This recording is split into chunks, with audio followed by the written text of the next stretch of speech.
Bismillahirrahmanirrahim. Assalamualaikum warahmatullahi wabarakatuh. Pada kesempatan kali ini saya akan bercerita tentang orang-orang yang akan mendapatkan naungan arsy di padang mahsyar.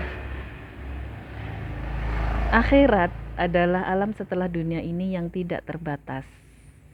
Allah Subhanahu wa taala telah menciptakan dunia tempat kita hidup dan semua makhluk di dalamnya untuk waktu yang sementara. Akan tiba suatu hari yang tidak akan ada lagi hal yang tersisa dari dunia dan segala sesuatu yang diciptakan di dalamnya.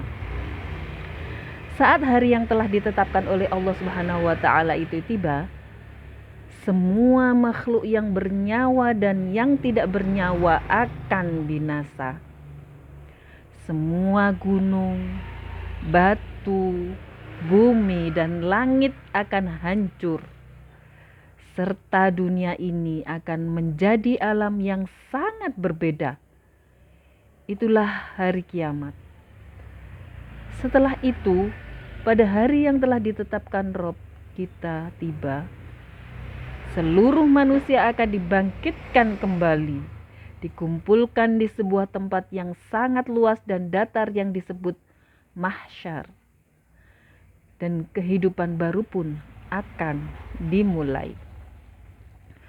Rasulullah Shallallahu Alaihi Wasallam telah memberitahukan bahwa ada 7 golongan yang akan berada di bawah perlindungan Allah Subhanahu wa taala di padang mahsyar dan dinaungi oleh naungan arsy. Golongan yang pertama adalah pemimpin yang adil. Sebab keadilan merupakan salah satu pakaian takwa dan dapat menjadi wasilah untuk mendapatkan keridhaan Allah Subhanahu wa taala. Golongan yang kedua, seorang pemuda yang tumbuh dalam keadaan beribadah kepada Allah Subhanahu wa taala. Sebab ibadah yang dilakukan oleh para pemuda adalah salah satu ibadah yang paling diterima di sisi Allah Subhanahu wa taala.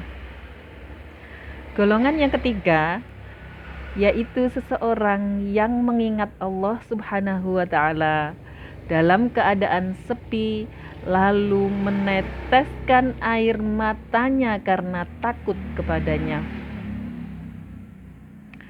Sebab meneteskan air mata karena takut kepada Allah Subhanahu wa taala adalah obat untuk dosa-dosa. Golongan yang keempat adalah seseorang yang hatinya tertambat pada masjid. Sebab terus-menerus mengikuti halaqah, dzikir, dan berada di masjid merupakan akhlak ashabus suffah. Golongan yang kelima yaitu seseorang yang menyedekahkan sesuatu lalu menyembunyikannya hingga tangan kirinya tidak mengetahui apa yang diinfakkan oleh tangan kanannya.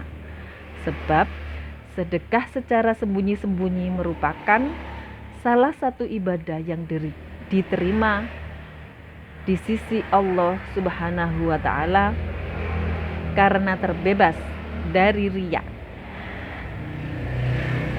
Golongan yang keenam yaitu 2 orang yang saling mencintai karena Allah Subhanahu wa taala. Sebab mahabbah di antara saudara seagama untuk memperoleh ridhonya merupakan mahabbah yang paling suci. Dan golongan yang terakhir yaitu golongan yang ketujuh, seorang laki-laki yang diajak untuk berbuat sesuatu yang dilarang agama oleh seorang wanita yang cantik, lalu ia berkata, "Sungguh aku takut kepada Allah Subhanahu wa taala, sebab menghindari perbuatan haram merupakan akhlak yang paling baik." Wassalamualaikum warahmatullahi wabarakatuh.